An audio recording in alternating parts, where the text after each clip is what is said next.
Assalamualaikum warahmatullahi wabarakatuh. Apa kabar kawan-kawan?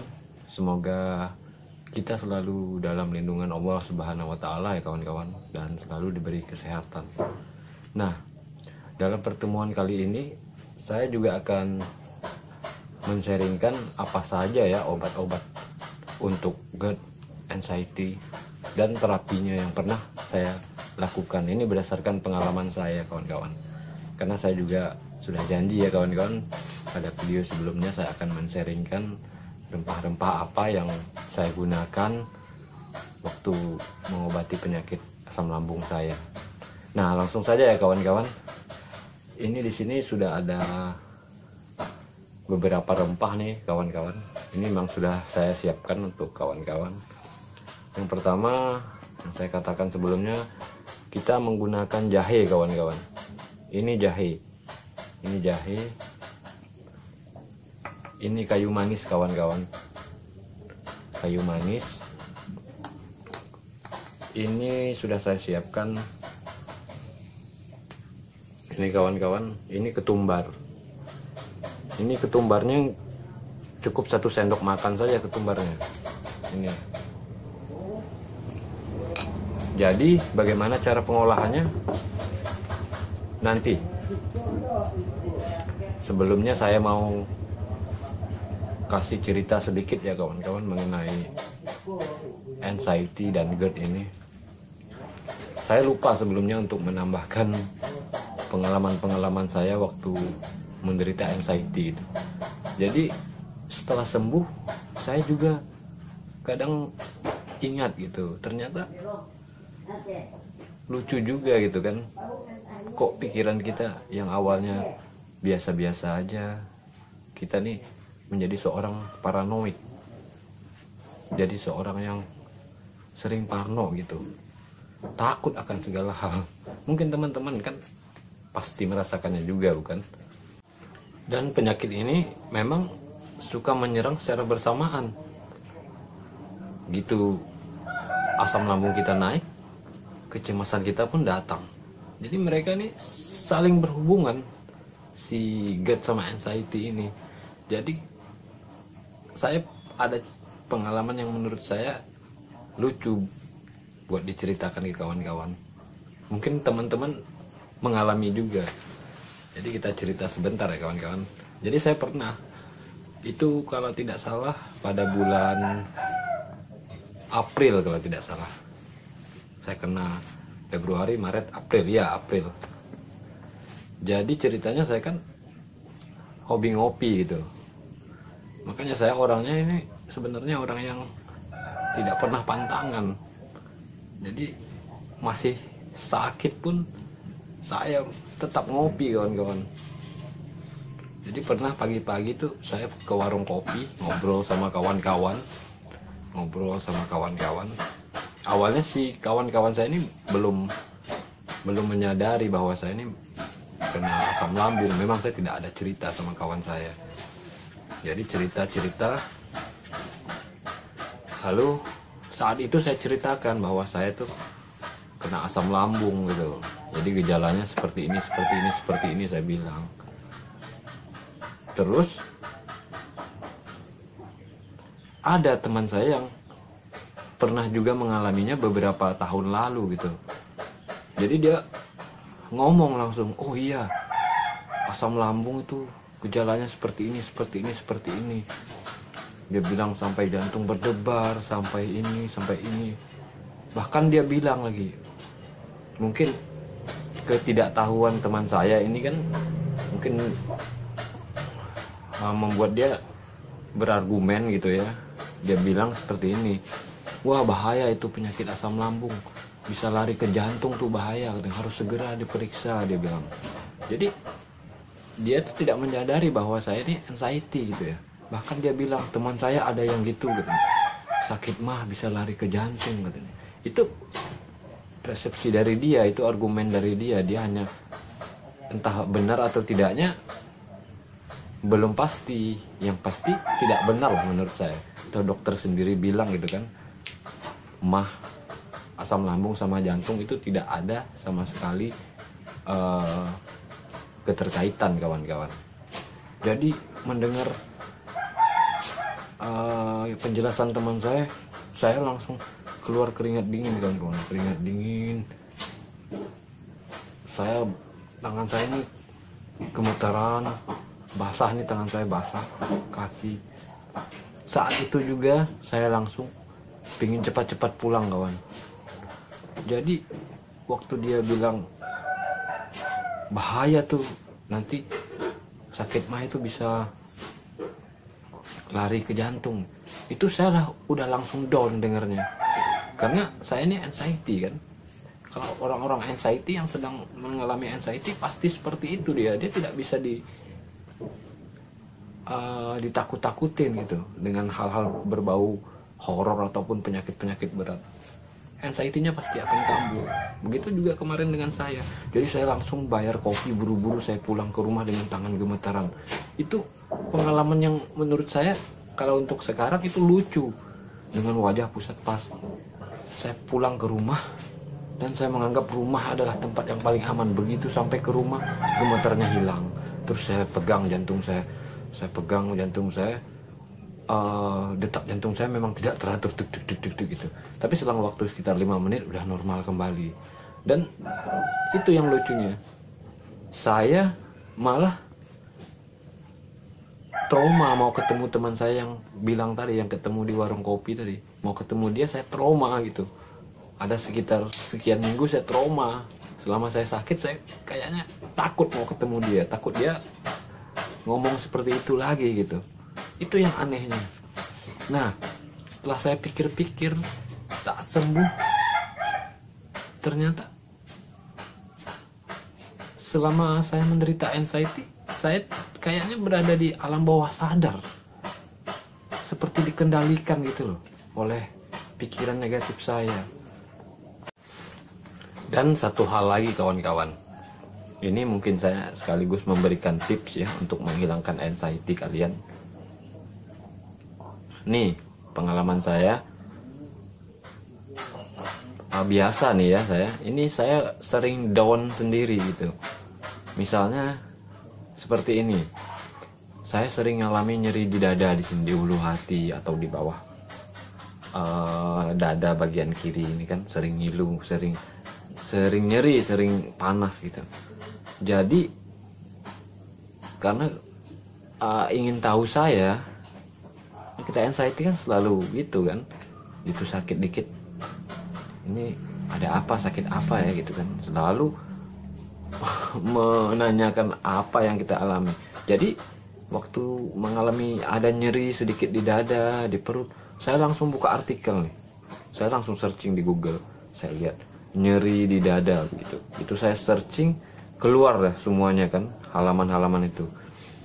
Lalu banyak nih kan, banyak. Ada karena nyeri di dada, awas gejala awal penyakit jantung. Nyeri di dada, awas gejala awal penyakit berat. Nyeri di dada, pertanda mah kronis. Nyeri di dada, pertanda penyakit-penyakit berat lainnya. Jadi saya waktu ngelihat HP ini, waktu searching, waktu gitu klik ngetik nyeri di dada bagian perut, tuh udah keluar semua tuh halaman-halaman seperti itu tuh. Jadi saya down sendiri. Yang pertama memegang HP ini normal-normal aja, tiba-tiba HP-nya gemeteran juga. Jadi saya nggak berani buka artikel itu. Langsung saya tutup lagi. Itu yang bikin kambuh lagi. Nah, jadi lucu gitu menurut saya.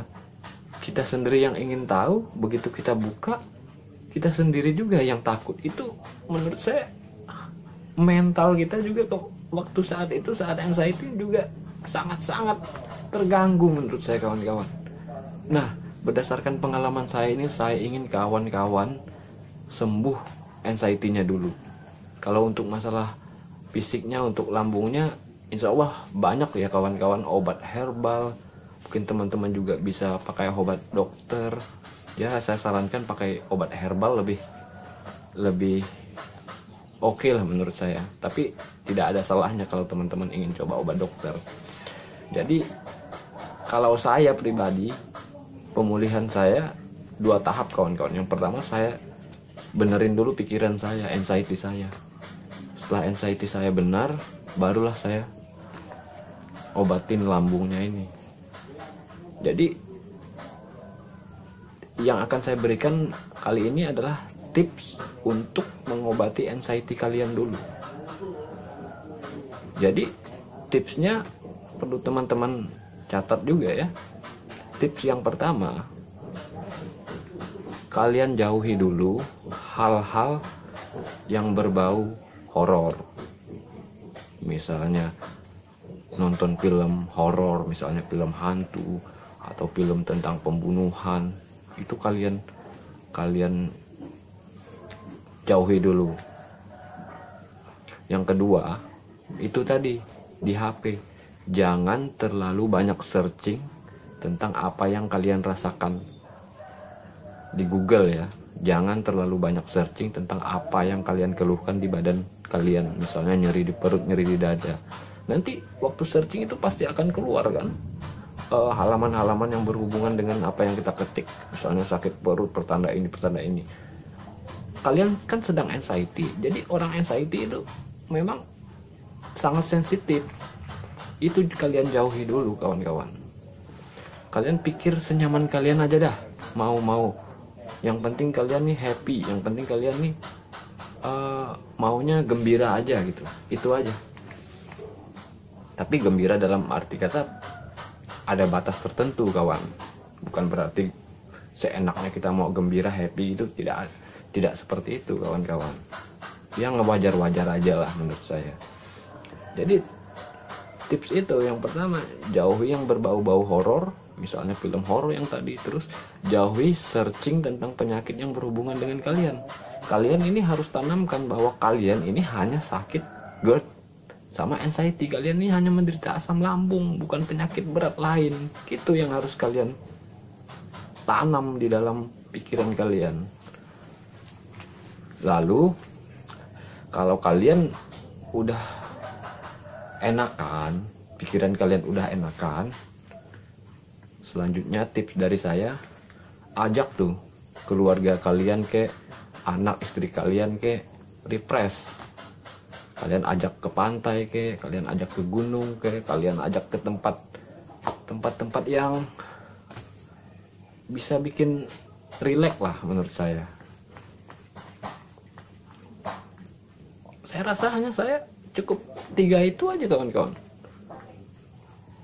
Yang pertama, saya jauhi yang berbau horor berdasarkan pengalaman saya.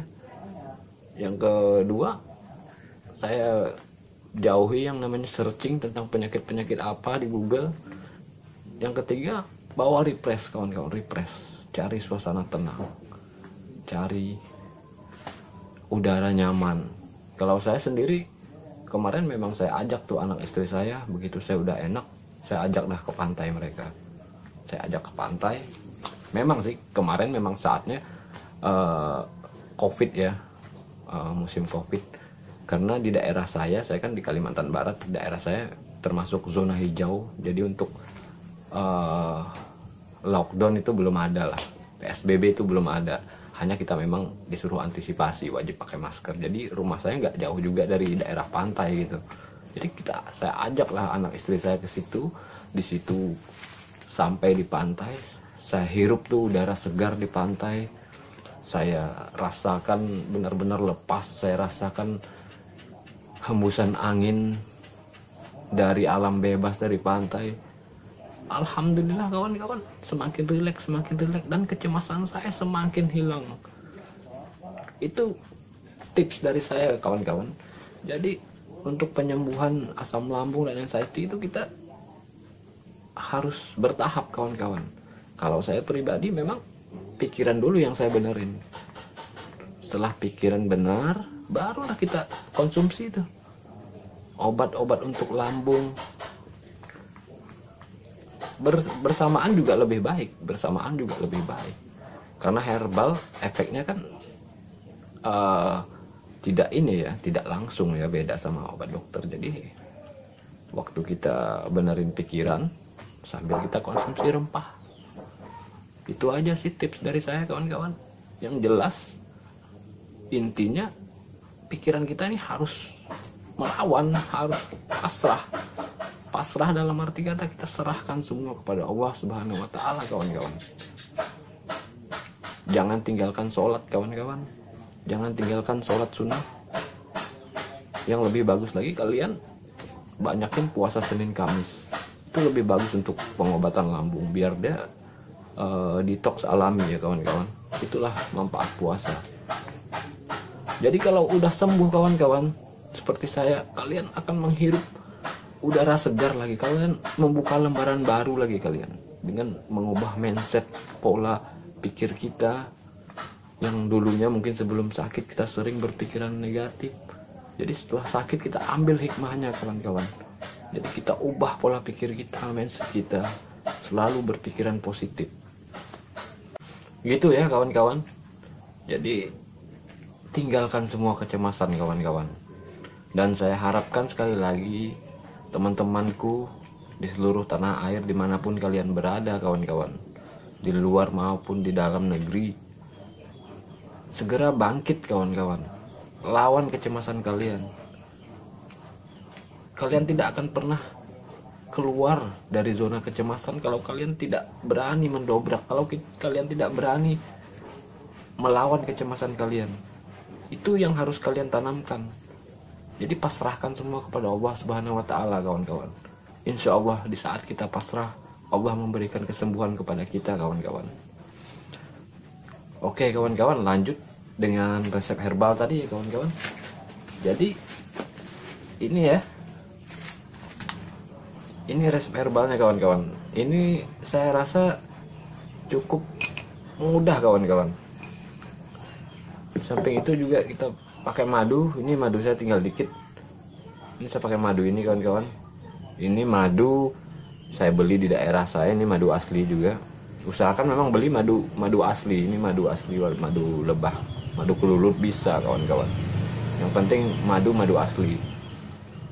Jadi teman-teman kalau pengen beli madu ya carilah di tempat yang terpercaya, yang dijamin madunya original.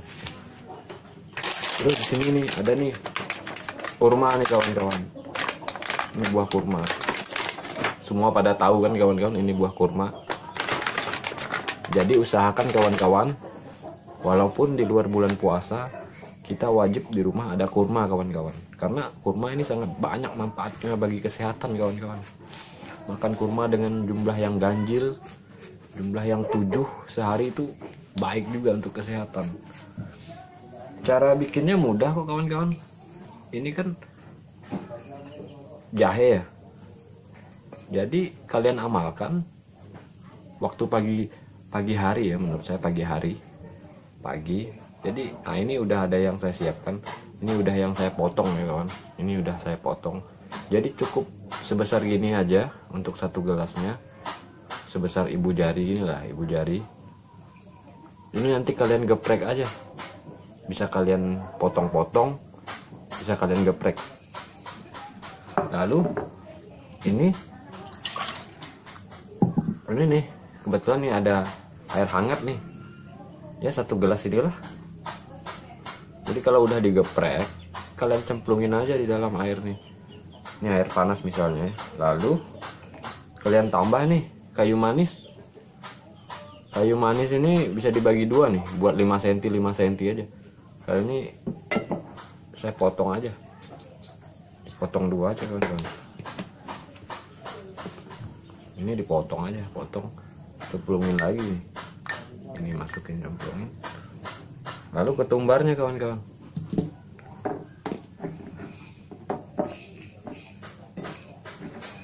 Kan bisa masukin aja ketumbar di sini.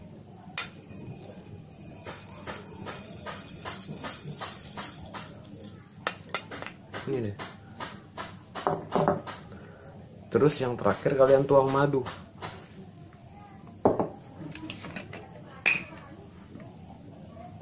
Ini sekalian tuang aja madunya. Madunya sekitar 1 sendok makan aja. Ini pemanis aja kok. Sudah. Nanti kalian aduk sampai rata. Ini kan saya contohkan ini pakai air dingin ya, kawan-kawan. Jadi harusnya kalian pakai air yang baru mendidih gitu. karena saya tadi lupa masak airnya, jadi saya demokan seperti ini aja. Jadi kalian aduk, kalian biarkan dulu sampai dingin sekitar 10 menit, baru kalian minum. Itu kalian konsumsi setiap pagi kawan-kawan, setiap pagi habis minum air putih sebelum sarapan kalian minum itu. Kalau untuk sarapannya saya sarankan sarapan kurma, makan 3 atau 5 itu bagus juga, jangan sarapan apapun. Itu bagus untuk lambung. Terus kalau malam mau tidur, kan kalian ini kan paginya kan minum ini ya.